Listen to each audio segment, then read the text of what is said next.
All the microphones? Oh.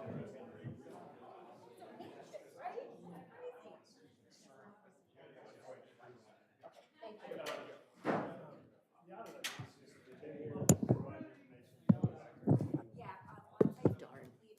That's what I thought. Thank you. Still got a couple, we're waiting on, a couple of reports.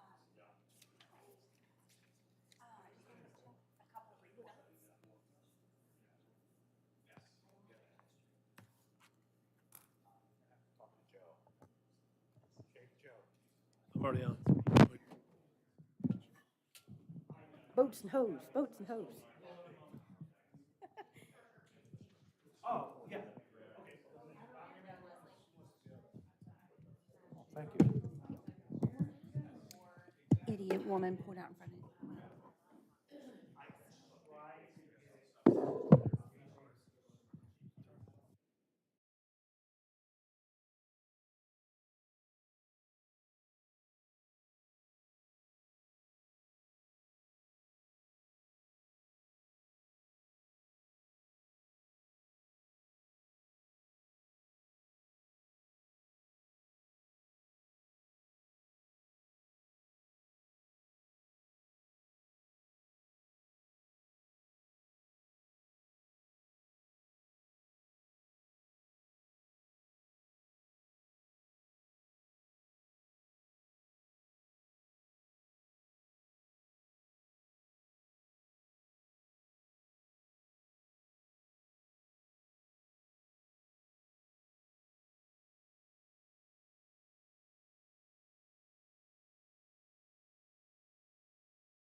Good.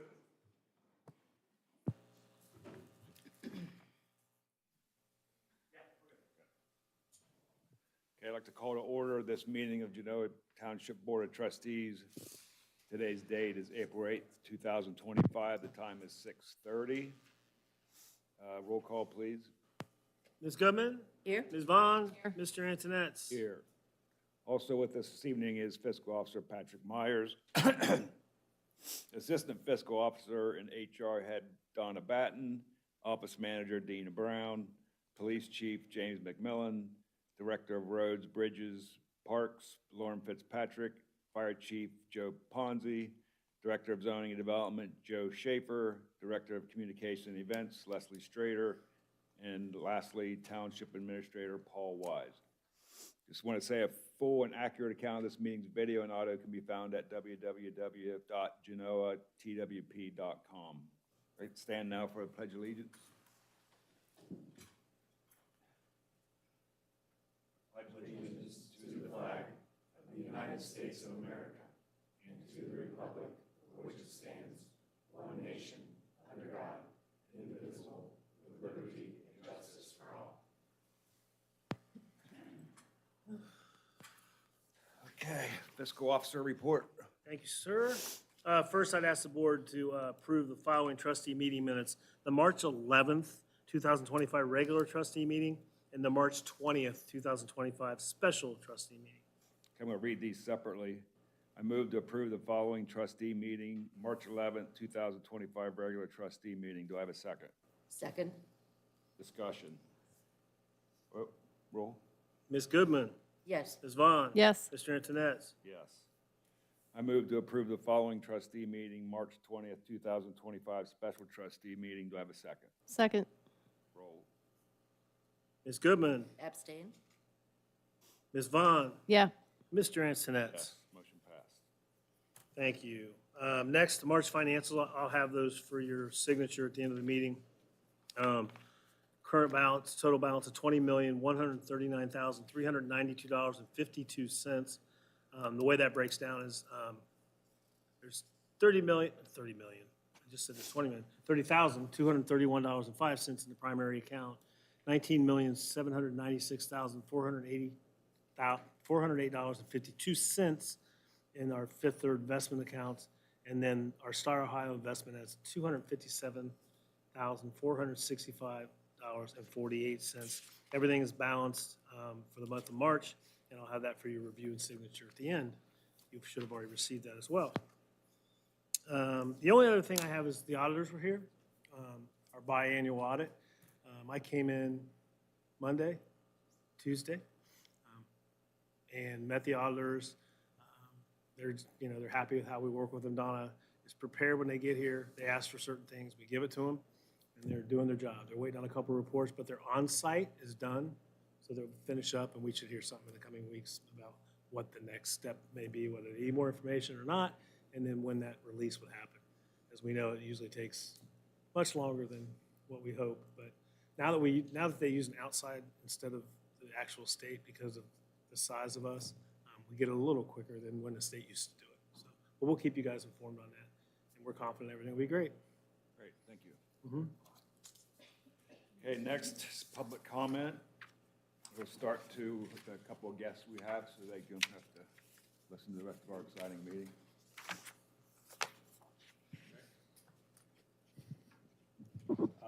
Hello, and my name's Rick Dunlap. I'm the Economic Development Lead with Delco Water. I'm hoping, there we go, we got a presentation that's popped up here. Want to thank you for the time this evening. One of the things we're trying to get the word out about is Delco's making a rate structure change that's effective May the 1st. Most of the information that you're going to see tonight, there's some derivative of that that's posted on our website. There's even more that's there. So if people have questions, I would encourage you to kind of direct people there if they have those, or give the office a call. On the next slide, you'll see a picture of me, and I need a better camera or a better razor. Here, what I'd like to do is sort of point out and thank the Genoa Township, because you are number 3 in terms of Delaware townships in terms of water consumption at 1.8 million gallons a day. So you do a little bit more in the summer, obviously, than the winter, but you average 1.8 million gallons a day, and you can kind of see how you compare with the other townships. I'm here today on the next slide because this rate structure change, I actually took this picture myself, and it's the picture of our largest reservoir on the Olentangy campus. It holds 1 billion gallons. We've got 4 of them there, but that's clearly the largest. And I was told at one point that it was 20 to 21 feet below full.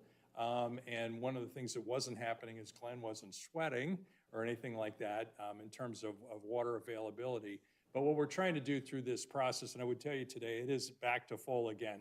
But what we're trying to do is we're trying to address and make the community a little bit more aware of water consumption. On the next slide, you'll see our treatment capacity, a broken record. It's, there it is, 44.5 million gallons a day.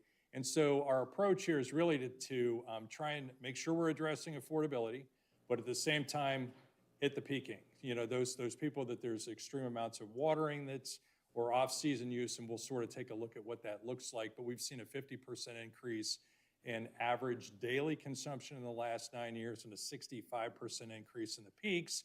We know we have to add treatment capacity, and what we're really trying to do with this process is to begin pushing it out, you know, to further out years-wise by making people a little bit more aware of where their water consumption is. On the next slide, this is a little bit of our pricing history. So what you would see is between 2013 and 2019, we averaged a 2.2% increase. And if you kind of roll that forward, we would be at $34.61 for a household that uses 4,000 gallons a month. And that is the one that's right in the middle. That's the median use. There were about 9,000 bills in 2024 for that level of use. But what happened during COVID is we put the brakes on. We made no pricing changes because we weren't sure if things were going to go down or they were going to go up. And so what we've done over the last couple years is corrected for some of that, maybe overcorrected a little bit. And so with this 2025 pricing change, it's effective in a few weeks, it starts to moderate. When you start to ask yourself, what does that actually look like? On the next slide, you would see what we're moving from is what was a regressive pricing structure where things got less expensive per thousand as you used more to something that's more expensive as you use more. So you can see the breakdown there. The first, 4,000 gallons is $5 a thousand, then it drops up to $8 and then to $11. And again, I'd remind you that median household use is at 4,000. So most people, and we'll take a look at how this stratifies on the next slide, most people are kind of staying in the range of, something in the average was 5,500 gallons. So the median is 4,000, average is 55. So most people aren't going to touch that higher level unless they're doing some pretty extreme off-season watering. On the next slide, you'll see how this stratifies. I got to bring this up. I got to take that back one slide. I forgot the one piece there. Again, sort of the goal is to discourage that excessive use, but also from an affordability standpoint, the average bill goes up $3.77. So when people hear this change, it can be a big deal for some people, but for most people, it really won't. And the folks that'll be a bigger deal for are the ones that are actually consuming more water.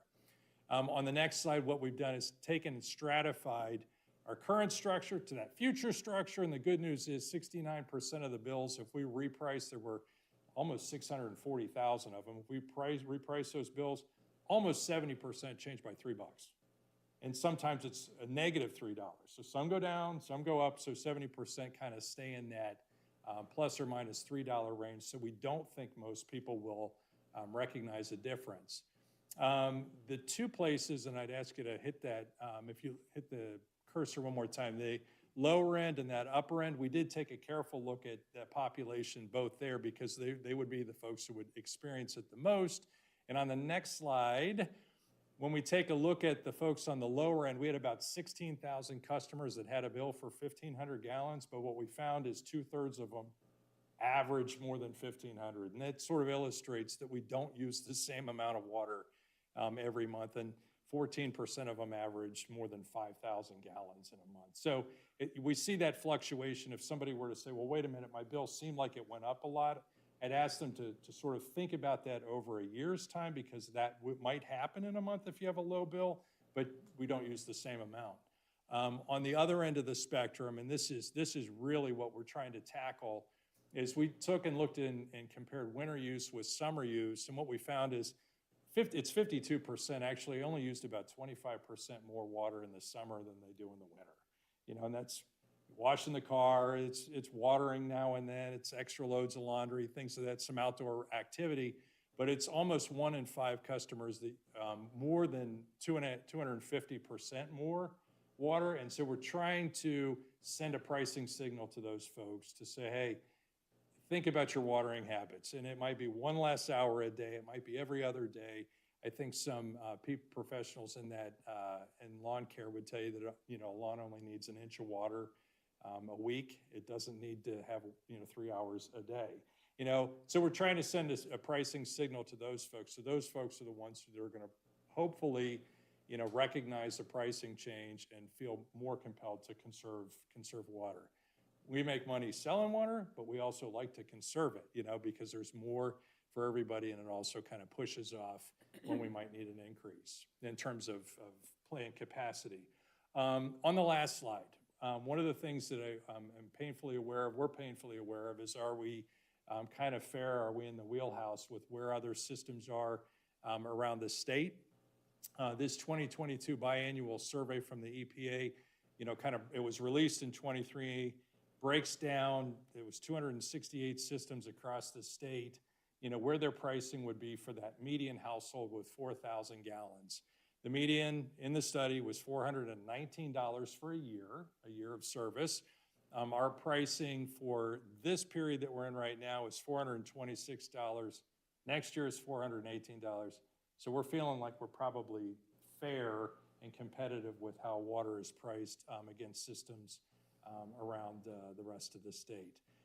Those couple of dots that are in the upper right-hand corner, they're communities in Henry County, kind of in the Defiance area, and I'm not really sure what you get with a bill that's that high, but the folks up there pay some pretty extreme water bills, and I'm not really sure what's on the left, but there could be some communities where there's some kind of subsidizing going on or something like that as an outlier, but we're feeling as though we're at least in the wheelhouse with where the rest of the systems are around the state. I will stop there. I'll answer one question before it's asked. The new tower, our Route 3 tower that's just been built, just put up, it's going to go into operation in May.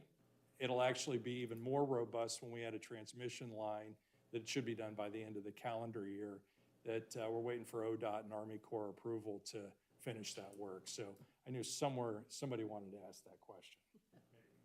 Maybe, I don't know. So I don't know if anybody has any questions. And again, I would sort of direct people, if you think of things later, you can always call me or check on, we have on the website, we've got some pretty robust FAQs. Anybody? No? No? Thank you. Okay, thank you. Thank you all. Appreciate the time.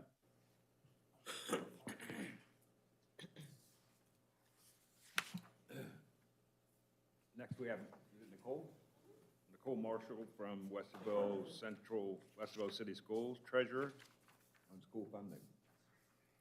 Yes, thank you for having me. Is it okay if I hand out to the council? Sure.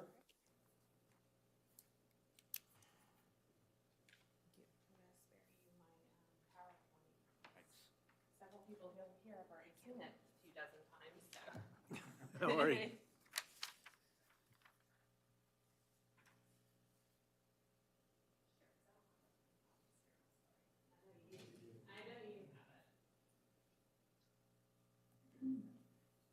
Well, thank you for having me. Oh, I feel like I'm a little bit tall for this, I'm sorry. But thanks for having me. So my name's Nicole Marshall, and I am the treasurer and CFO for the Westerville City Schools. And we always value our partnership with our local townships, our cities, all of our surrounding areas that we work with. And Genoa's always been a great partner with us, and so I appreciate you giving me the opportunity to come here and share. Like I said, I'm not going to go through the PowerPoint, but what we're talking about today is the state's funding priorities for public schools. We're trying to bring awareness to our community about basically the state goes through a budget process every 2 years, the biennium budget. We've seen the governor's proposal and what that looks like. The House has introduced its substitute bill. They're expected to vote on that tomorrow. And then we will have their version of what that budget looks like and figure out what the impacts are of that. And then we'll go through the Senate. We'll have their version. Those aren't going to match. They never do when we go through this process. And so they will come together, the House and the Senate will come together eventually in conference committee, try to work out the differences, and with the goal to have it to the governor's desk by June 30th for signature. So our priorities around the state funding, as we're looking at, we were on the ballot in November, we weren't successful. We considered coming back on the ballot in May. I had lots of conversations with Paul about it, actually. We talked, and I know you guys are back on for your fire and EMS levy, so fingers crossed with that.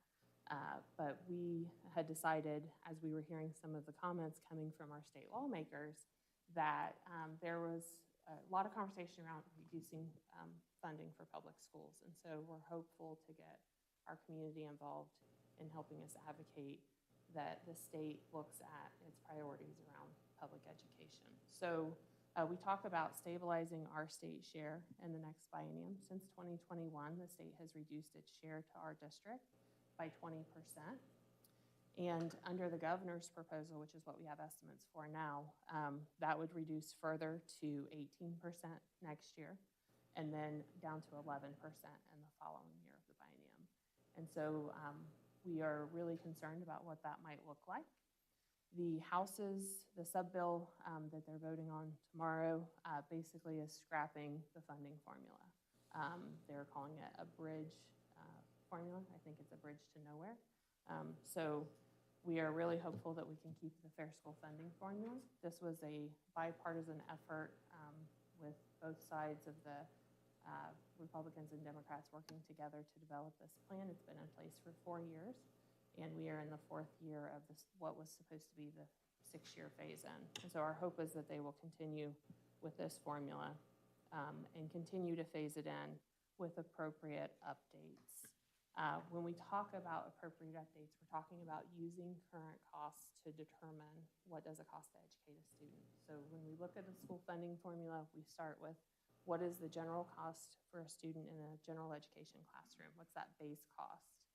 And then we look at what is the state share of that base cost.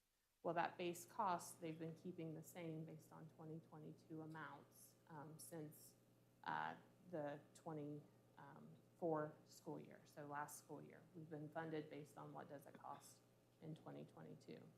We're asking them to update those numbers. The governor's proposal would keep those numbers at 2022 costs, but continue to lower our state share, which means we would lose funding overall with that. We have made some significant reductions in our operations due to felling the levy, and we've also seen a $4 million decrease in our state funding from last year to this year, even though we gained over 100 students in our school district. And so there's a list there at the bottom just to give you an idea of what kind of cuts we've made since then. The other thing that we're asking the state to review is special education funding. So the state did complete a cost study in 2022. So they know what it costs to educate a special education student in 2022. Those cost studies have not been implemented into any school funding formula to date. So we're asking them to take a look at that and consider making some adjustments to the funding formula to allow for that increase in cost. And we're asking them to fully fund the plan. I've been in this a long time. Every time we do have a funding formula, the state has yet to fully fund it. We've either been a capped district or the formula has never been fully phased in. And so that's what we're dealing with right now. The Fair School funding plan is only 67% phased in. We'd like to see that 100% by the end of the biennium. The other piece that the House is considering is a clawback. This isn't in the one-pager. This is just within the last week we learned this. Basically a clawback based on fund balances. And it would claw back tax levies, basically, if our fund balance is over 25%.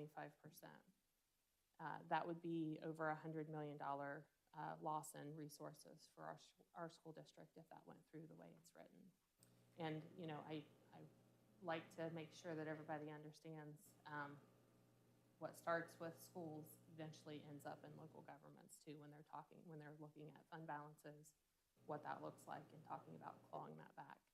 There is a huge push for property tax reform in the state, which I believe we need, and I think the state legislature has acknowledged that they've created a lot of issues around tax abatements, especially with residential property, because that adds a lot of needs to the school system, but the taxes are abated in those cases. And so I know we don't have any of that in Genoa Township in this area, but we do in other parts of our district. So, but that is what they're looking at. And we are asking our community to contact, we have 4 state senators and 4 House of Representative members that cover a portion of our district. We are 52 square miles. And so, you know, all the way up here, all the way down to Morse Road in the Columbus area.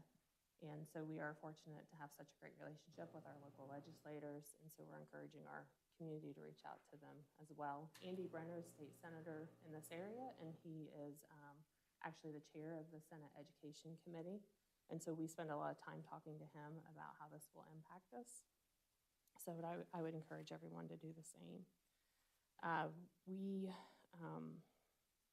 without having a formula, it's inherently difficult to plan for what the future might look like. We deal with the state budget every 2 years. We deal with reappraisals and value updates every 3rd year. We're continually trying to determine what programs and services we can offer our students. And when the state makes significant changes in a biennium, that impacts a lot of things overall. The fund balance clawback that they're looking at right now, I fear that that could impact all of our bond issues and our ratings and how that works. Because if you've ever gone through a rating interview with Moody's or Standard & Poor's, they rate our bonds so high because of the reliability of our local property taxes, because that's what our bond issues are based on. And I believe if the state starts messing with law that would significantly reduce property taxes, I think that that would degrade the reliability of our local property tax law in Ohio. And I think that that could hurt all of our bond ratings overall. And I've shared that with the legislature. I'm hoping that they listen and that they think about that as they're having these conversations. The other piece, the very last piece I'll leave you with is, my stump speech is that there is no business that can continue to operate with reduced revenues and increased services. Every state budget bill ends up with more requirements for local schools and less money for local schools. And so we're asking the state, every time they have a new requirement, I think if anybody saw the news today, we want to ban cell phones next year, which great, happy to do it. But another requirement that requires resources to enforce that and make that work and what that looks like, there's always an adjustment period and all of those things. But when they do add new requirements to us, it's either not funded at all or it's funded pennies on the dollar. And so we're just asking the state to be mindful of that when they're looking at what is their thought for the future of education and what it should look like. So, sorry I didn't go through my presentation. I didn't want to take too much time. But what questions do you have for me? And I know you've seen this. Yep. Okay. No, I don't have any. All right, Thank you.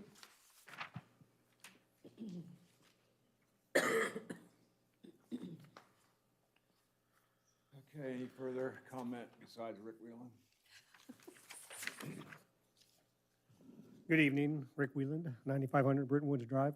I wanted to just bring up a couple things here tonight as far as the McNamara Park a little bit, as far as the building that's over there from was it the old police station or whatever they got moved over, the old town hall building.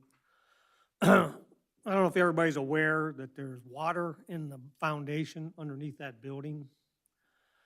And I think I've seen some of the maintenance people pumping water out of there. Doesn't seem to be any kind of a sump pump or anything put in there. There's no gutters on that building.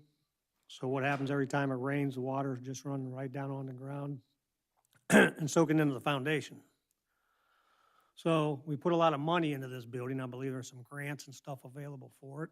And it seems to be a slow process moving along here. But something needs to be addressed with the water underneath the foundation of that building. You're going to get mold and all kinds of stuff starting in there. You can't have water underneath the foundation in a crawl space. I don't know if work's going on inside that building at this time. If it is, I'd tell you guys to stop it and until you get the water and stuff fixed in the basement. Get some gutters on the building, get the grade and stuff fixed around there so at least the foundation and stuff is dry on it. If you need some help with it, I'll be glad to help you out as far as providing estimates and stuff down the road or whatever. I don't know who's in charge of running that job over there. I don't know what the time frame is on it. Looks like it's been going on for a long time. There's no front steps to get up to the building.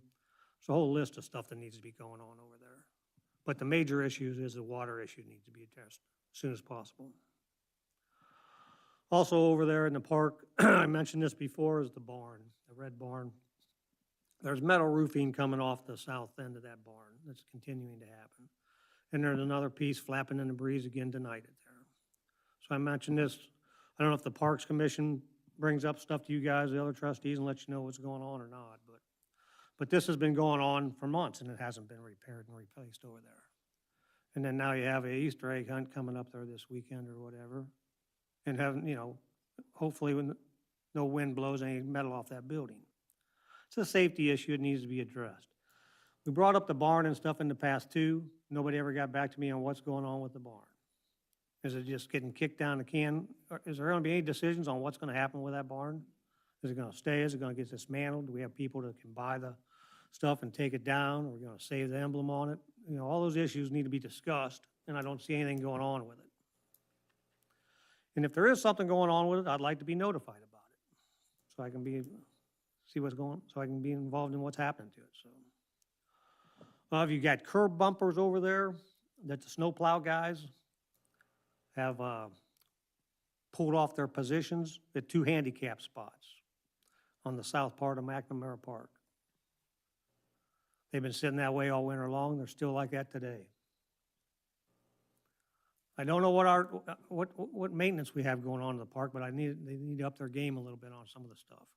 On the north part of McNamara Park, there's another curb bumper pulled out with the rebar pin sticking out of it, laying in the parking lot. So that was very, you know, little safety issue type of stuff that need to be addressed and should have been done during some downtime this winter type of business. The parking lot and stuff in there, I don't know what's going on with that. The pavement is in pretty bad condition. Should have been seal coated years ago. It never was. Got a lot of delaminated pavement, a lot of cracked pavement. I don't know where that is on any of the pavement plans and stuff as far as our township stuff.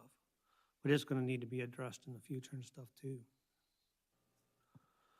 So that was what I wanted to talk about, more of the stuff as a park. There's some items missing as far as railing caps, incidental stuff. I talked before about getting the restrooms and floors painted. That got done. At least 1 coat was put on it. It'd be nice to get 2 coats of paint on it. Some of the bird stuff got cleaned up, some of the other items in that type of business, but it's maintenance. You know, you've got the trellis work and stuff out there at that building, and you know, all that stuff needs another coat of stain and stuff on it. So otherwise, we need to have somebody oversee this maintenance for the township stuff and do a thorough examination on our park stuff so we can get it up to, you know, to a level where we can maintain it and keep it that way. Thank you.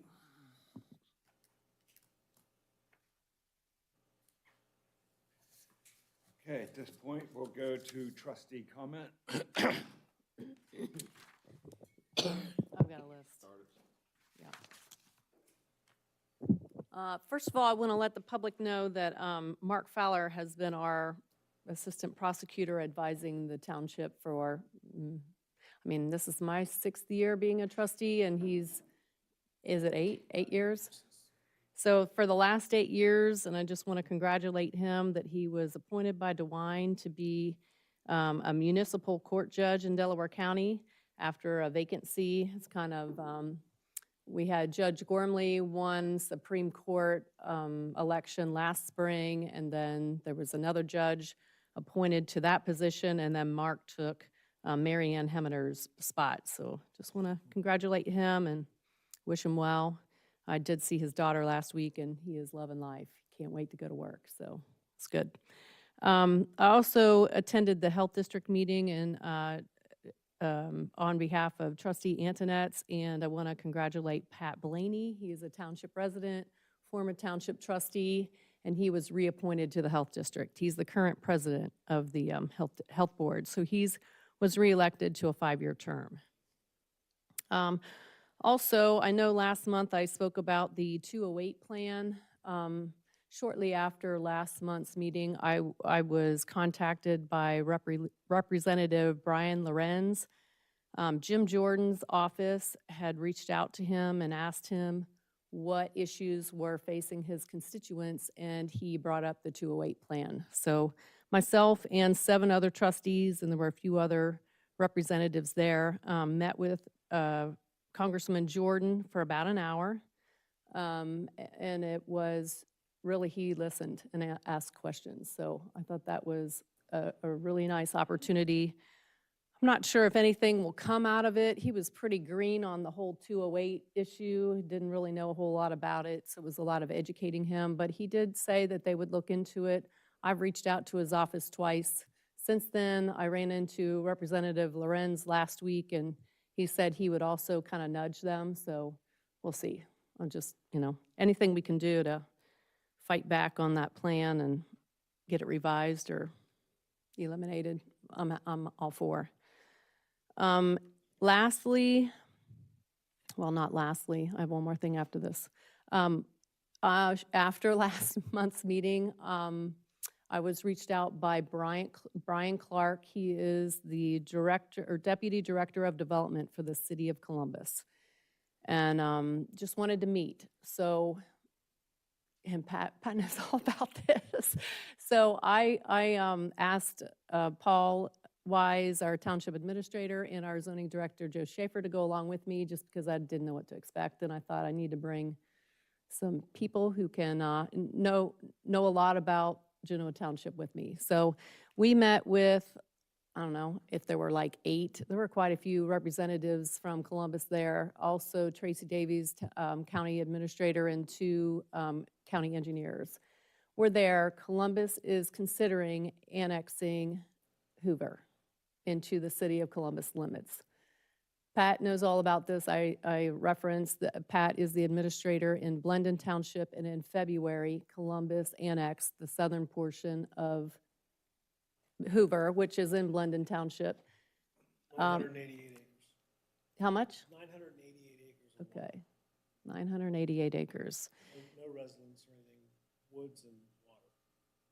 And that's what they're looking for here. They went into the meeting saying they are considering it, but after hearing discussions, I think they've made their decision. They are interested in only annexing land that Columbus already owns. They already own the reservoir and a little bit around it. They are not interested in annexing any residential property or anything else. 0 tax dollars. Yes, We receive 0 tax dollars for that. right. So it doesn't impact our bottom dollar. This boils down to, it was shared in the meeting that last spring, people may remember that Harlem and Westerville were talking about merging. When that conversation was happening, Westerville reached out to the city of Columbus and let Columbus know that they were interested in annexing the southern portion of Hoover into the city of Westerville. And Columbus said they were opposed to it. And Westerville pretty much told Columbus, we don't care how you feel about it. We're going to do this with or without your approval. So I think that got Columbus worried about their source of water. So on one hand, if I'm the city of Columbus, I'm protecting my water source. I don't blame them, but also I want to protect the township. Brian said that if they put together an annexation agreement, it would include that if any future properties in Genoa Township was annexed to the city of Columbus, it would require trustee approval. I mean, that is not something that municipalities are willing to do. I don't know if Joe or Paul have anything to add to that meeting that I missed. I know there's been concern in the past from residents that live on Hoover about enforcement, and that's not their intention. I got it out of their mouths that they're not going to start heavy-handed enforcements as they tried to do in the past, and were basically kicked out of the courts in Delaware County for trying that. But that's not their intention on this. So I just want to protect the well-being of our residents with any type of enforcement. Yeah, I mean, Columbus already owns Hoover, I mentioned that. But if you're on Hoover, you're in Genoa Township. If this were to happen, you would now be in the city of Columbus limits. So you would then be under their rules and regulations. That would, no? You don't think so? They'd still be in Genoa Township. They'd still be in Genoa, their property. It's their property. They'd be abutting. But they'd be abutting. Now, the water and everything else would now no longer be here and here. Right, City of Columbus. That's what would I'm take saying. Their services part would become City of Columbus. that's what I'm If saying. someone's in the water, it's Columbus first, and then it's somebody else, because it's theirs. They own it. If they bring it up, if they annex it, they provide services to it. Those are things I think we need to work out. I do think we need to hold Mr. Clark to that Yeah. comment about. Yeah. Because at some point, if a property owner said, I want to annex Mhm. Columbus, agreement or not, it's their property. Now, why would you do that? You're gonna pay city tax now, and Right. there'd be no reason Right. to do that, because you already got water. But it's kind of a bold statement to say they put that in an agreement. That's what they I said. keep reminding them of that, I want to put this on the record. I wanted to let the other two know that this is happening. Our goal is to be transparent, although we don't really have any control over this. If Columbus wants to annex it, you saw with Pat. Pat, did you know before? No, they just called and said they're gonna annex it. The bottom line is they own the property. Right, So, while we, south of here, we're thrilled about the fact that Hoover Dam's no longer in our township, right? Right. You can't say that any longer, Other than that, the flip side was, no more police response there, there's no resident impact, there was no tax dollars coming to us or anything. So there were some positives to it too, so, but even when we first said, what should we do? Legal, Pete Griggs, and you can talk about doing whatever you want, but it's their property. right. The only thing I worry about is when someone comments something, it's very different than having it in writing. So as this Oh, moves yes. forward, I would encourage, whether it be we won't annex the property or we won't enforce, strictly enforce things, we need to get that in writing. We don't need just comments. Oh, I agree. So, I agree. I mean, literally, we had one meeting, and so that's the gist of the meeting. It was just an information gathering meeting. And so now that I know more details, I just wanted to bring it. It certainly does feel In like front of the protect water trustees. source. Right. That's what it feels like. It's our water source, we want to protect it, we don't want to mess with it, so we're just going to take it and service it. Well, they did say they didn't really feel like it was necessary years ago, but as Delaware County starts to, be built out, they feel like they need to do something.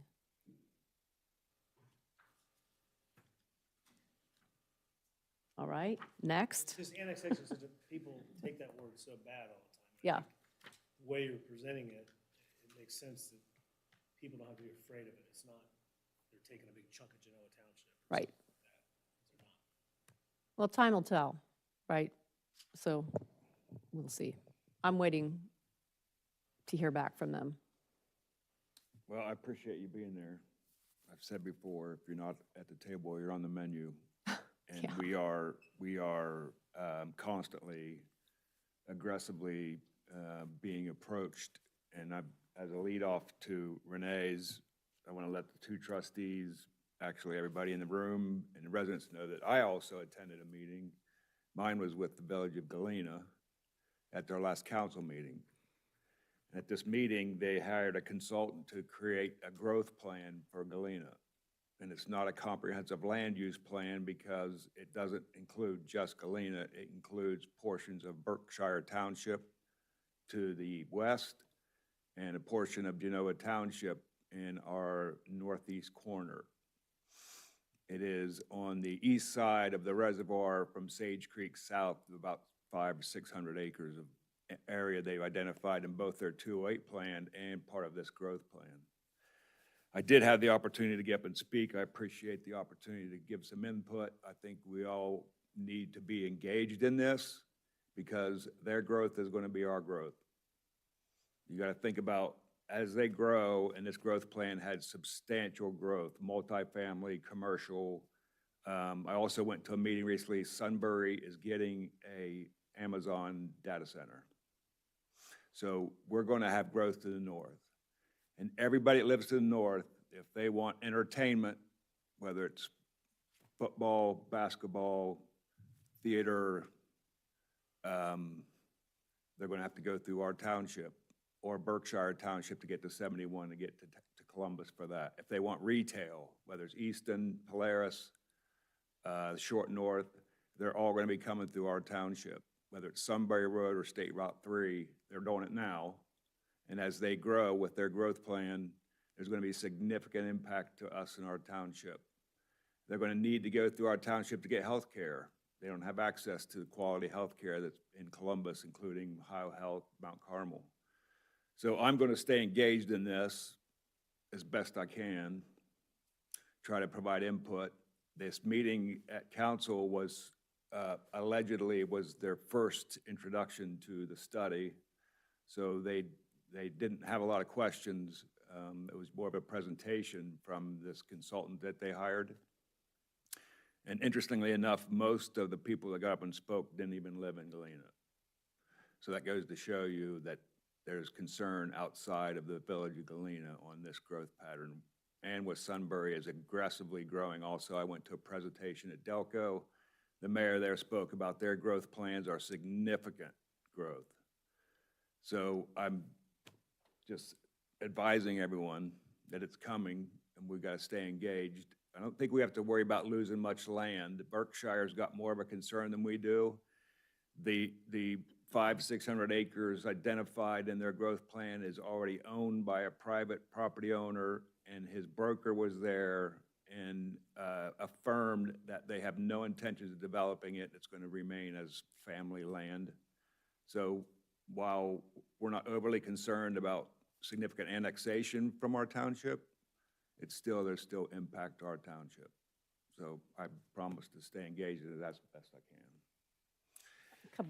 I want to piggyback on the 208. One thing that I forgot to mention that came out of the Congressman Jordan's meeting, through him asking some questions, we passed a resolution in opposition of the 208 plan, and there were several townships that did the same thing, and so did the commissioners. But not one municipality passed a resolution in favor. I think that speaks volumes. That you have, and he said, wait, you're telling me you have all of these entities that passed a resolution in opposition. Did anybody pass a resolution in favor? And I cannot find one municipality in the county that did. Just wanted to piggyback with that. I do have one other topic I want to bring up. I had a resident reach out to me last week from the Sherbrooke neighborhood. He's on the HOA. They are having issues with cars, I'll say stored in the street. I know Trustee Goodman was on the board. June 15th, 2017, the trustees passed a resolution for the Orchard Lakes neighborhood, and it dealt with storing boats, campers, trailers on the street. This neighborhood is having trouble with cars that don't leave. And at one point, one of the cars' tags was expired, but as soon as I've had conversations with Chief McMillan, so correct me if I'm wrong, but once the resident was notified, they updated the tags. So if the tags are expired, the police department can do something. But if the tags are good, there's nothing you can do. In talking to the chief, I'm just telling you that this resident came to me. The HOA meets on Friday. I think they have support of the board, but they're going to formally vote on this issue, whether they're in favor of the trustees passing a resolution. I'm bringing it up now because there's no point in me pursuing this if I don't have support of the board. So I'll drop it if I don't have support. I can look into it. I'm still not sold on it. I think there's a lot of details that need to be worked out. I don't want to penalize anybody who needs to park on the street, but I also don't think that the street should be used for storage of any kind, whether it's a recreational vehicle or a vehicle that never moves. I don't think that's the purpose of the street. The HOAs are very limited because they can control private property in the neighborhood, but they cannot control the public street. And right now, the police department can't do anything unless the township trustees would pass a resolution. They don't have authority. So I don't know if the chief wants, do you have anything to add? You're correct in a lot of that, where if the tags are expired or if tires are flat or if the vehicle is considered abandoned by different definitions, then we can tow an abandoned vehicle. But you're correct. Without having an ordinance, we don't have a 24, 48, 72, whatever number you want to use for a parking violation that requires people to move the vehicles every so often. We can enforce our, the state laws, fire hydrants, driveways, within certain intersections, but not just a vehicle that doesn't move.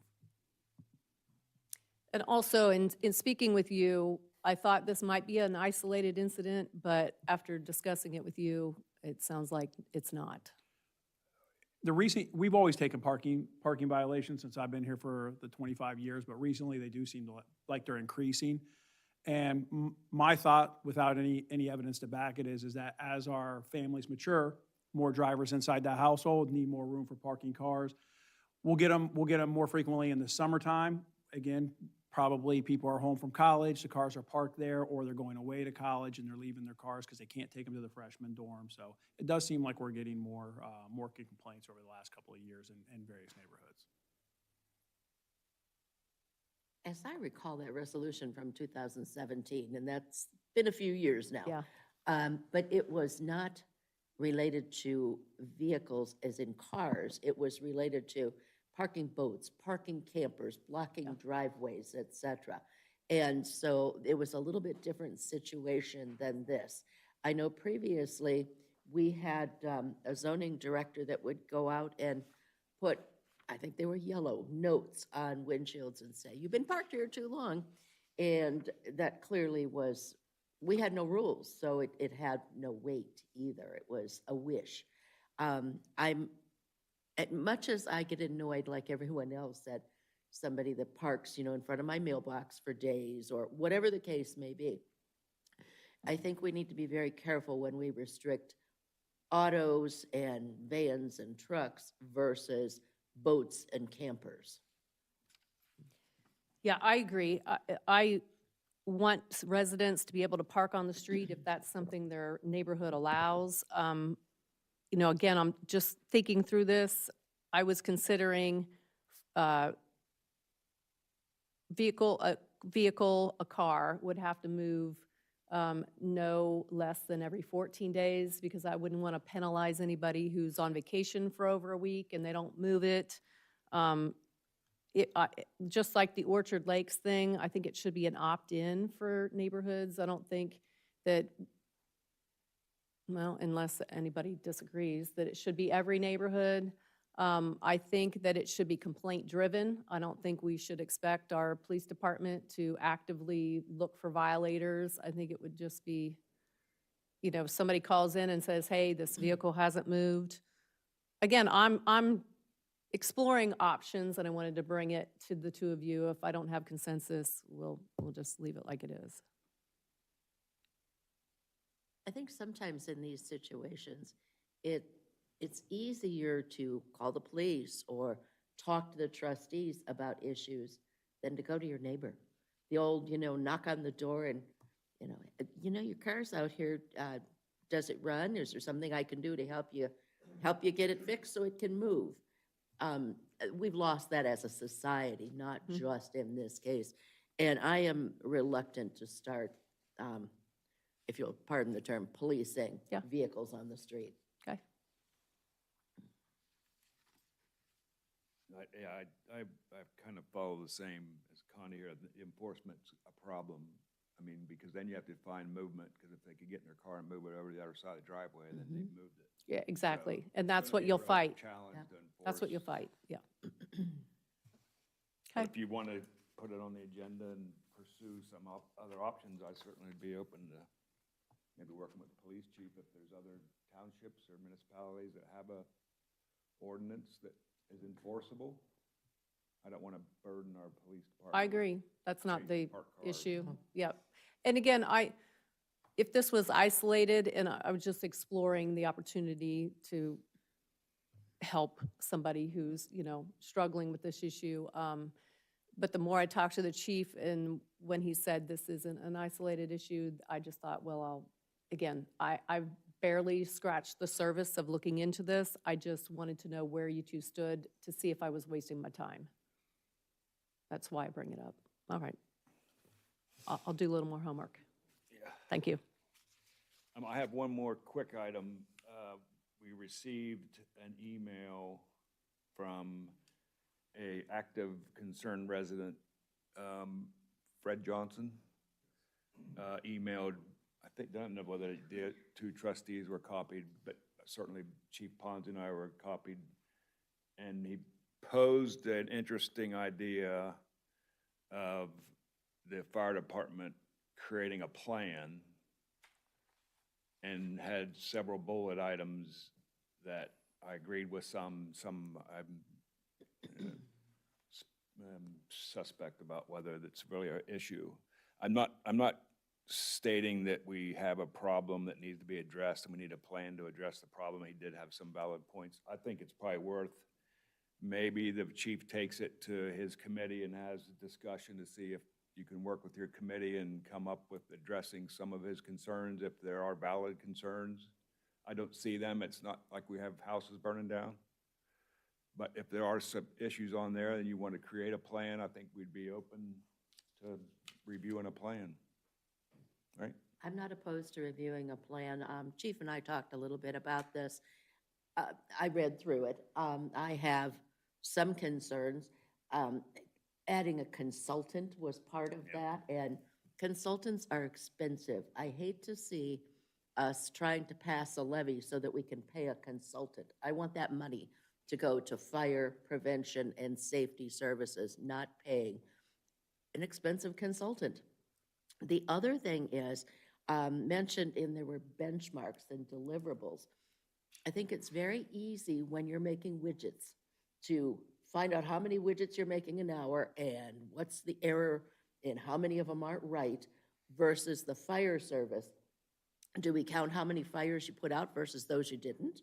How many people did you cure by a Band-Aid versus the Lucas machine? I mean, I think that it's a very different concept. And so, although I don't have a problem with the chief working with Mr. Johnson and whomever else is on this and the fire advisory group, I think we need to be careful that we're fitting this into the right space, not just trying to adapt a corporate philosophy to our fire department. I 100% agree. So you can meet with your committee and take it as far as you want. Understood. Our next meeting is scheduled for the day after the election. So I'll bring it up to them. We've reverted to a quarterly meeting program. But I'll begin putting some thoughts together of what may be things that we want to look at. I like what Connie said, that we're not a production line. You know, obviously we're an emergency service, and when someone calls 911, we respond to that. And if we were to start to see trends where we were becoming unable to answer calls, and because we were so busy, obviously I would make that aware to all of you immediately. But we haven't seen that problem. But doesn't mean that we're not above looking at internally at ourselves and making sure that we're doing the best that we can for the residents of the township. And I'm willing to take a look at that. All right, thank you. I guess we have a video.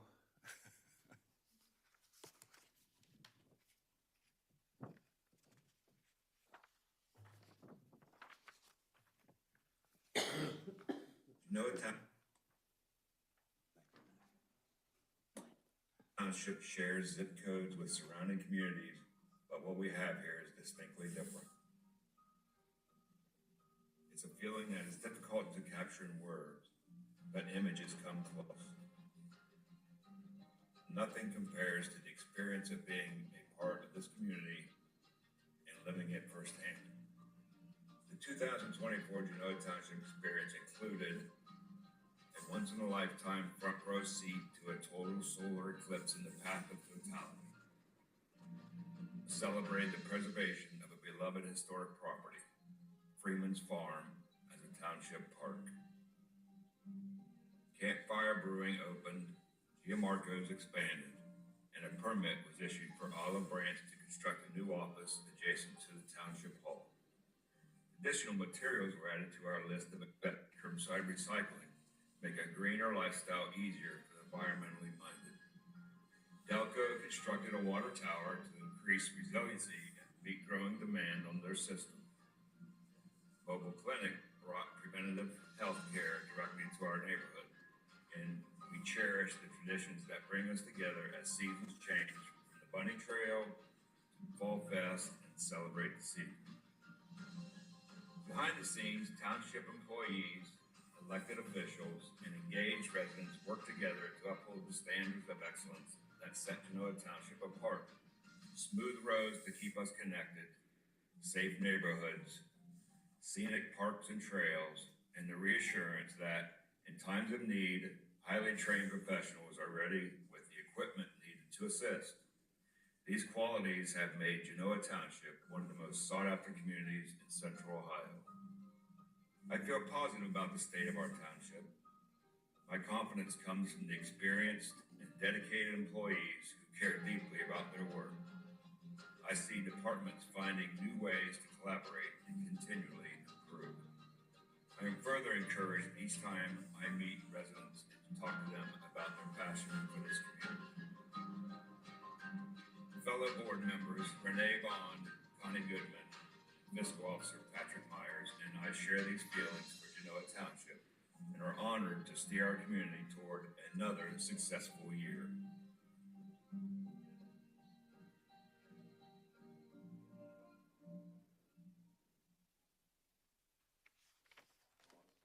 Very well done. Autographs later. Okay, Paul, you're up. Thank you. And good job, Leslie, and Yeah, and that great job. And our aerial photographer also did a wonderful job. Brett. First off, this evening, we have an event coming up this weekend at McNamara Park. Leslie has secured a option for residents who want to have a meal. It's through WG Grinders. We're getting into a new type of situation for our events with these types of meals and food trucks and things coming in. There's a stipulation of the contract with WG Grinders is that they wanted to have some kind of a guarantee of revenue. And so they're asking that the township guarantee them if the sales don't reach $700 to at least match the balance to $700. I checked this with our county prosecutor, Corey Go. He says it's perfectly fine. Other entities are doing the same thing to get vendors. But he said just get some kind of a consensus with the board that it's okay with them. I think we're in good shape. It's going to be 55 degrees and sunny Saturday, so I think more people will take advantage of the picnicking that day. And so I don't know if it's even an issue, but if they don't sell the 700, then we are on the hook for any balance of that. So, Leslie, do you have anything to add? I would just add that this seems to be typical among the professional, reputable food vendors. And it's also typical for events that don't have a track record of food sales yet. This is our stepping into this realm since the board approved food to be sold in our parks. So we don't have a track record yet, but hopefully we'll get one, and maybe these will be a thing of the past in the future. But for now, we are establishing ourselves as well. WG Grinders is owned by a Genoa Township resident. She is a committee member, a long-standing committee member, and really just she'll be satisfied just to break even on her food costs. She's donating her time, a lot of time, to make this custom meal that fits the theme of our event, and will be hopefully a nice added benefit to residents to enjoy and make an event over the lunch hour fit into their day better. They've already sold $140 of lunches. I have some more promotion to do the end of this week, so hopefully we can bump that up and this will be a non-issue. But I do think, although your agenda says WG Grinders on it for Bunny Trail, this is going to be something that we are encountering more as we grow our event offerings to the community. How much is it per person? There's a $10 meal for kids and a $15 meal for adults, and custom themed charcuterie like type lunch. So 50 people eat,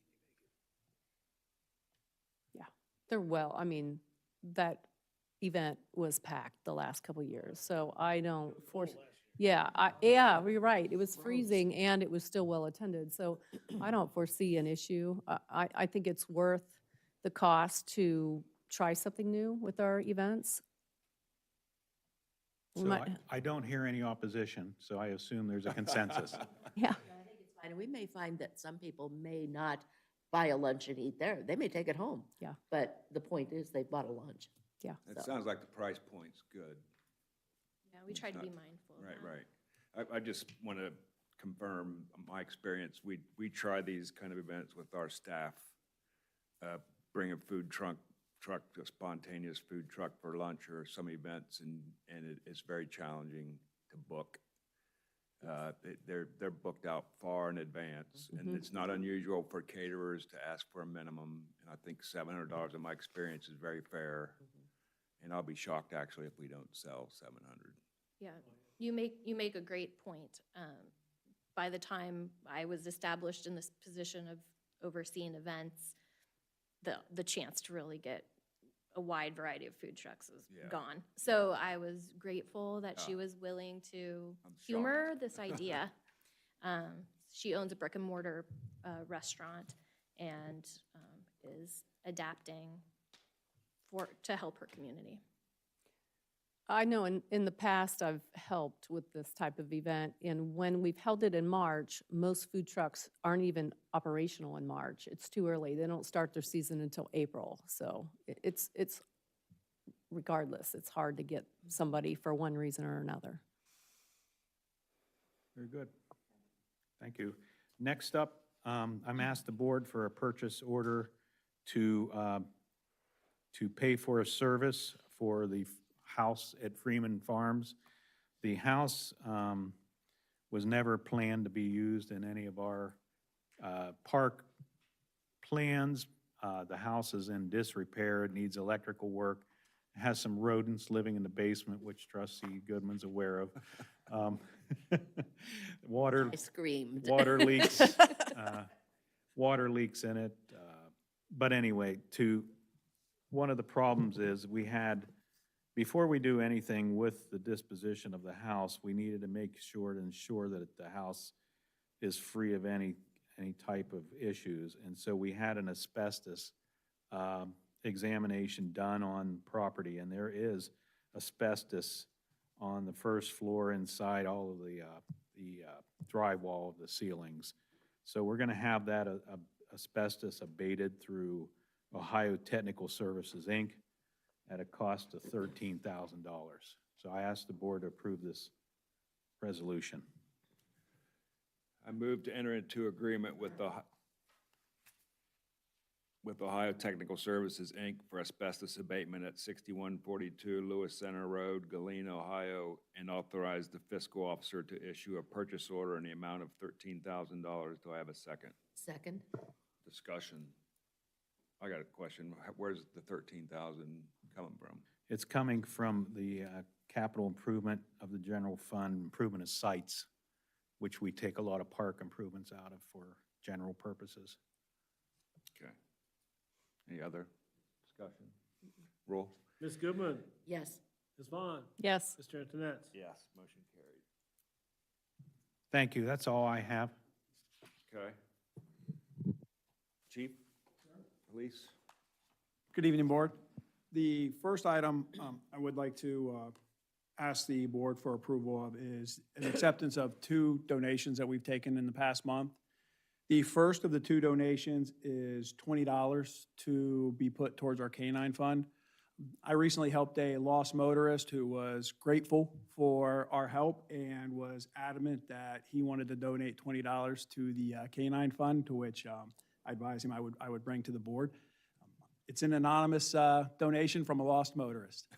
And the second donation I would ask the board to accept is, over the past couple of years, the Genoa Township Citizens Police Academy Alumni Association have donated gift baskets to the police department for us to issue out for door prizes or some sort of prize to the officers during our award ceremony. And the Alumni Association would like to continue that tradition this year, donating 4 baskets, which typically amount to about $300 total. So I would ask the board to accept both of those. I move, Chair, sorry. I would ask that you Yeah. separate those, please. Okay. Thank you. I move to graciously accept the following donation, anonymous, $20. Do I have a second? Second. Discussion? Roll. Ms. Goodman? Yes. Ms. Vaughn? Yes. Mr. Antoinette? I move to graciously accept the following donation from the Genoa Township Citizens Police Academy Alumni Association, a gift basket valued at $300 for the department's annual awards banquet. Do I have a second? Second, okay. Go ahead, please. Okay, a second. Discussion? Ms. Goodman? Abstain. Ms. Vaughn? Yes. Mr. Antoinette? Yes, motion passed. I have been working on planning our levy for our upcoming operations levy, which will expire at the end of this year. And I'm to a point where I would like to ask the board permission to create an ad hoc levy advisory committee to assist with further planning. Any discussion? I'm in favor. Yeah, I'm all in favor. Just need consensus? Or do you need a motion? Consensus? Approved. I appreciate it. Do I need a representative from the Board of Trustees on this ad hoc committee? Probably, I would suggest whoever's on police this year. That would be me. That's you. Thanks. You're welcome. Anytime. Walked right into that one. It's on fire, come on. Would you rather me do it? Yeah, I can do it. That's fine. Thank you, sir. Yeah. I would also like to, this is just something I'd like to mention to the board that, recently in the last couple of years, we took over the police building, which is the first time we've ever had any building dedicated to us. And as new tenants of that building and the police chief, I've learned that there's a lot going on in this building that we've never had to deal with before in those smaller buildings. And Lauren in maintenance has been phenomenal helping us. Assisting with renting vehicles, renting equipment to help us put on even simple gutter guards. They've helped do some grading around the edge of the building, putting in rock where the mulch was deteriorating, new plants, fresh plants, offering to help in any way. We took that first, about the first 18 months in that building. I think everybody that drove by called about the weeds in the front yard versus the grass. Yeah. And maintenance has pretty much been the ones that have helped us take care of that. So we don't get complaints anymore. We actually get compliments on it, and that's been at the help of Lauren and maintenance. So I just wanted to let the board know that they've been absolutely tremendous with us and helping us get through that. Yeah, it's noticeably better. Yes, ma'am. And then the last thing I wanted to bring up is, if it's okay with the board, I'd like to make you aware of a unique situation, reference a resident that we've recently had to notify with some trespass warnings, and I think it's appropriate that I notify the board because of its unique situation. Sure. So back on March 12th, we responded to a call from Harris Automotive, and Harris Automotive stated that Mr. Rick Whelan was out on his property or near his property taking pictures and attempting to access areas that wouldn't normally be accessible to the public. Mr. Whelan's actually admitting to doing those certain things in previous meetings, and Mr. Harris requested us to notify Mr. Whelan that he was not permitted back on his property and that he wanted him to be trespassed, and if he returned, then Mr. Harris would want to file charges. I talked to Officer Jared Speakman, who was heading out there, and I thought it would be appropriate to widen that particular trespass notice to Mr. Whelan to a broader spectrum of any private property within Genoa Township. Without their permission. So on several occasions over the past year, Mr. Whelan has admitted to entering homes under construction, entering private property to inspect those areas for deficient work, poor workmanship, zoning violations. It's illegal to enter these type of property, and it's dangerous. I also think it's dangerous and problematic for a citizen to be acting or portraying some sort of zoning inspector and entering on top of these particular properties. On another occasion, Deputy Chief James Denman had an issue with Mr. Whelan, who would call in and was complaining about his neighbor and noise from the pool, particularly the radio. Mr. Whelan told the deputy chief, "I'll just go over to their property and I'll unplug the radio." Now, the deputy chief had to advise him that the legal ramifications of doing so. When Speakman went to Mr. Whelan's house on the 13th, the Whelans both admitted that they've had the police called on them several times by their neighbors and various issues throughout the problem. So these are a couple of examples that I thought it was appropriate to advise Mr. Whelan that he's not permitted to go on any type of property that's not his for private without permission from the owner for any reason, particularly to inspect quality of work or, quote, zoning violations. And I'd let him know that any further violations, and if we receive complaints from the homeowner, that it would likely result in a citation versus any kind of particular warning. And I thought that was appropriate to advise the board that we did that on March, was it March 12th? Okay. And that's it. That's all I have for today. Thank you. Fire. Good evening, Board. Just Oops, sorry. two easy items, since I don't think I'm going to handle the second one.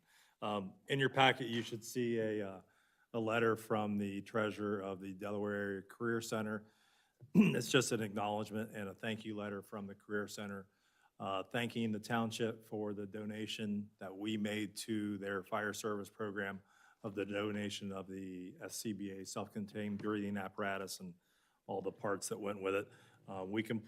We do have on file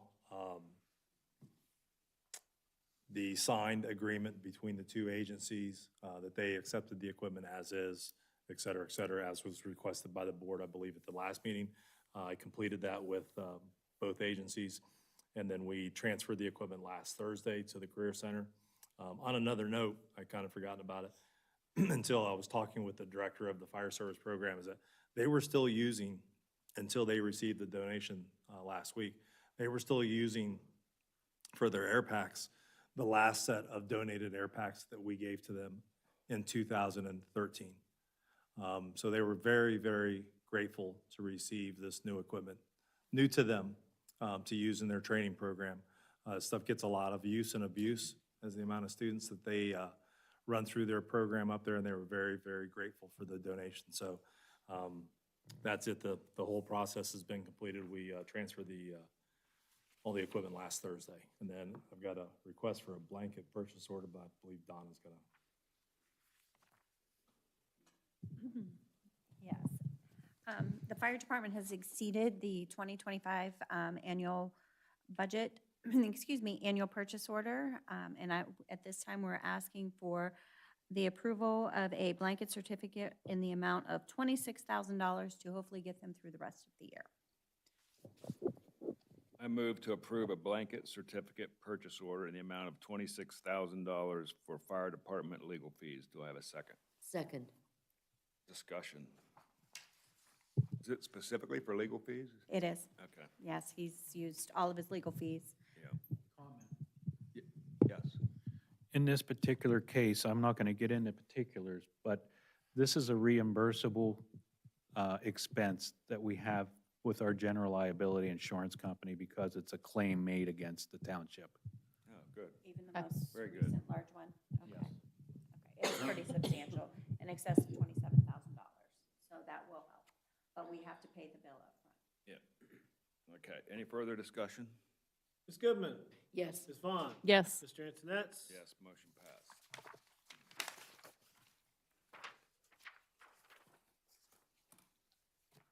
Okay, maintenance. Lauren? Good evening, Board. My first item tonight, it's with mixed admiration, gratitude, and a little bit of sadness that I ask you to accept the retirement of Anthony Ray. This will be effective April 30th of 2025. It's the beginning of a well-earned new chapter for Tony's life. He's a person that's been an integral part of our team for almost 17 years. Throughout the years, Tony has been more than just a colleague. He's been a mentor, a friend, a source of unwavering support to our crew and the Genoa Township residents. Tony's brought not only skill and expertise to the table, but also a spirit and camaraderie that's made our workplace more of like a family. When we think of Tony, we think of MacGyver. His skills in building and fixing and creating for the maintenance department, not to mention his large to small pipe projects that he can do in his sleep. Needless to say, Tony will be greatly missed in many ways. So with that, my crew and I wish Tony happiness and relaxation that he probably won't do as he begins his well-deserved retirement. He was also very integral in us beating Orange Township in the softball challenge several years ago. Yes, we took the traveling trophy because of Tony Ray and his wife Cassie both played. And we killed Orange Township in softball. Just He was looking at Donna. very, Tony takes the trophy with him. Okay, I move to accept the retirement of maintenance drainage crew leader Anthony Ray effective April 30th, 2025. Do I have a second? Second. Discussion? I wish him well. Yeah. Hard to come by now these days, so. He's a good man. Roll. Ms. Goodman? Yes. Ms. Vaughn? Yes. Mr. Antoinette? All right. So moving forward from there, I'd like to ask for a resolution to hire a buildings and grounds technician, Giovanni Bobovnik. This position is for the buildings and grounds technician to take effect May 1st of 2025. You guys know of Giovanni from my seasonal help. Giovanni worked for us for several months and also did some CDL training and obtained a CDL with us and helped us throughout the snow and ice season, also as a seasonal, which was a great help with us as well. I move to hire Giovanni Bobovnik to the position of Buildings and Grounds Technician 1, effective May 1st, 2025, at $22.12 per hour with a 6-month probationary period. Do I have a second? Second? Discussion? None? Ms. Goodman? Yes. Ms. Vaughn? Yes. Mr. Antoinette? Yes. Motion passed. I have seasonal employees that I'd like to ask a resolution for hires. These three gentlemen are all returning seasonal employees, with Luke Weithman, effective May 5th of 2025 at $18 per hour. Thomas Bobovnik, effective May 5th of 2025 at $18 per hour. And Jacob Odie, which will be effective May 19th of 2025, also for $18 per hour. I move to hire the following seasonal employees with the Parks Department. Luke Weithman, effective May 5th of this year at $18 per hour. Thomas Bobovnik, effective May 5th, 2025 at $18 per hour. Jacob Odie, effective May 19th of 2025 at $18 per hour. Do I have a second? Second. Discussion? None? Ms. Goodman? Yes. Ms. Vaughn? Yes. Mr. Antoinette? Yes. Motion passed.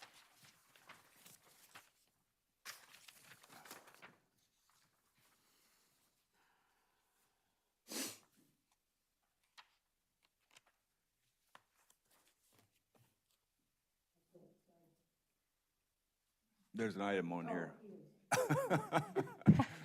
Don't you want to pay for roads this year? Yeah, we want to do this, You wanna- yeah. I'm sorry. I do have something else. I have quite a bit more, You're choked up. right? Tony did have me a little choked up. He's became a special guy to me. All right, so my final is, it's for our township road resurfacing program. This will be the program that we do in-house, our resurfacing. So I'm going to ask for a resolution for approval of purchase orders. Do you need me to No. go through this? Okay. As presented, please.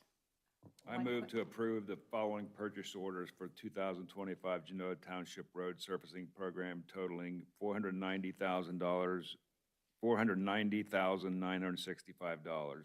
Do I have a second? Second? Discussion? None? Ms. Goodman? Oh, Excuse me, Board, I have one comment to make. Lauren, will these be done on our materials bid contract, or is this through the county bid? This will be through the materials bid contract. Thank you very much. Ms. Any further? Goodman? Yes. Ms. Vaughn? Yes. Mr. Antoinette? Yes. Motion passed. Before you go, could I have you just quickly address Mr. Whelan's concerns about the relocated township hall and drainage, and are we doing anything to address those concerns? Yeah, the building's actively under construction. We have several different contractors that's doing the work. There's 2 separate sump pumps that's being installed in the building. We are on hold at the moment because of county paperwork and waiting on county approval on some drawings. So that's what's holding up at the moment. So Okay. that's where we're at there.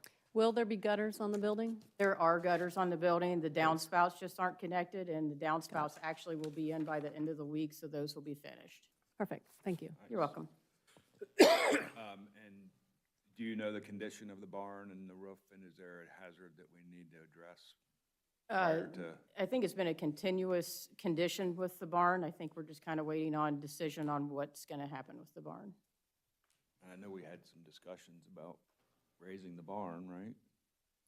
There's been a number of discussions over the years, and I think there was a delay pending the decision on the Freeman Farm.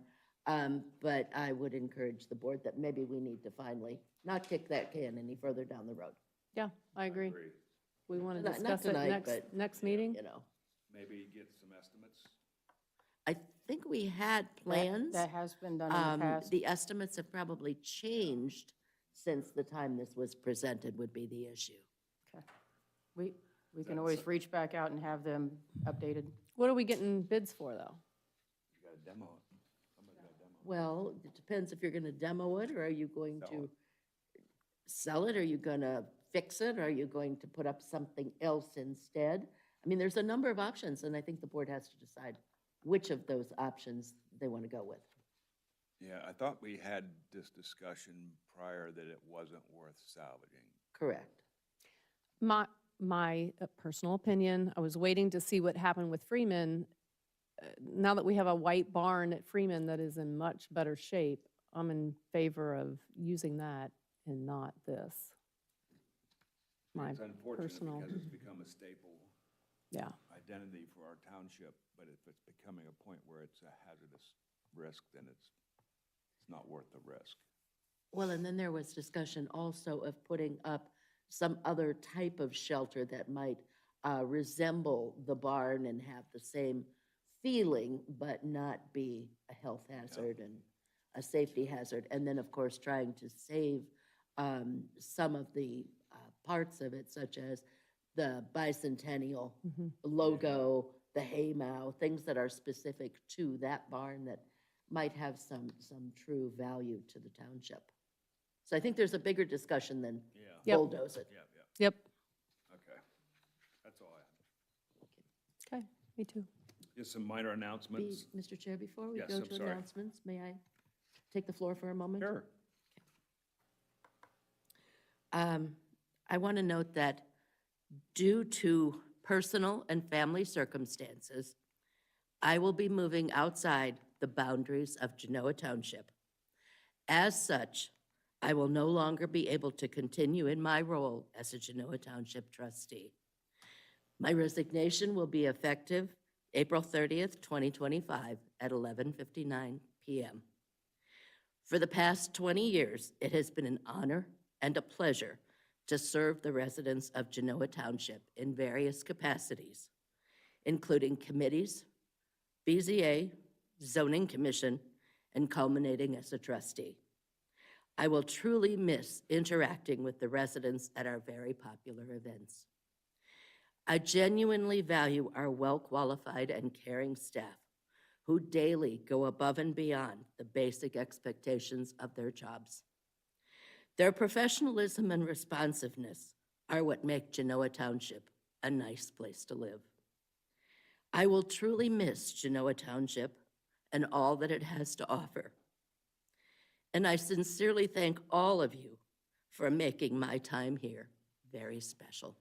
Thank you. Thank you, sir. Wow.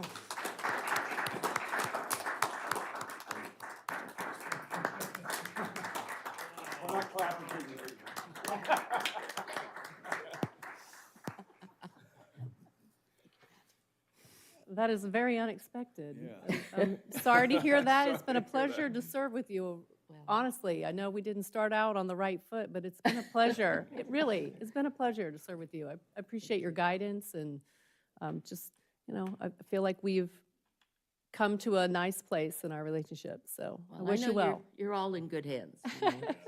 Wish you well. This will work out. Thank you. Yeah, I also appreciate our relationship, and you and I go all the way back to zoning. We in those do. days, so Yeah, we I do. think that was harder than being a trustee. Oh, no kidding. But I do appreciate learning from you. Been awesome. Wow, okay? Now what do we do? Announcements. Who cares? Okay, April 12th, obviously, is the Bunny Trail. Encourage you all to attend if you can. April 14th, May 12th is the Zoning Commission. Yeah. Yeah. Microphone, Too, are you? microphone. Sorry, just a quick correction. That next one, Mark, is Yeah. the 29th. Okay, just the 16th and 29th? 29th. The 16th and the 29th? Okay, April 16th and April 29th, chat with the chief, the Genoa Township Fire Department. April 21st, Easter Monday, Administration Zoning Maintenance will be closed. April 22nd, Board of Zoning Appeals. April 26th, Earth Day, Park Cleanup at McNamara Park. May 6th, Primary Election Day. May 8th, Communications Advisory Committee.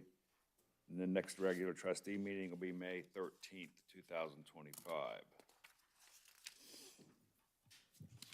I now move to adjourn to executive session at 7:58 PM to consider the employment and discipline of a public employee. Do I have a second? Second, Discussion? Ms. Goodman? Yes. Ms. Vaughn? yes. Mr. Antoinette? Yes. We're now in executive session. I don't know who all needs to be here, just the chief?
8:13. Okay. I move to return from executive session to the regular trustee meeting at 8:13. Do I have a second? Second, Discussion? Ms. Goodman? yes. Ms. Vaughn? Yes. Mr. Antoinette? Yes. Okay, there's a motion to extend the probation period for firefighter Luis Middleman to February 19, 2026. Do I have a second? Second. Discussion? None? Ms. Goodman? Yes. Ms. Vaughn? Yes. Mr. Antoinette? Yes. Motion passed. There is no more business to come before the board. I move to adjourn this meeting at 8:14. Do I have a second? Second, Discussion? Ms. Goodman? yes. Ms. Vaughn? Yes. Mr. Antoinette? Motion passed. Meeting's adjourned.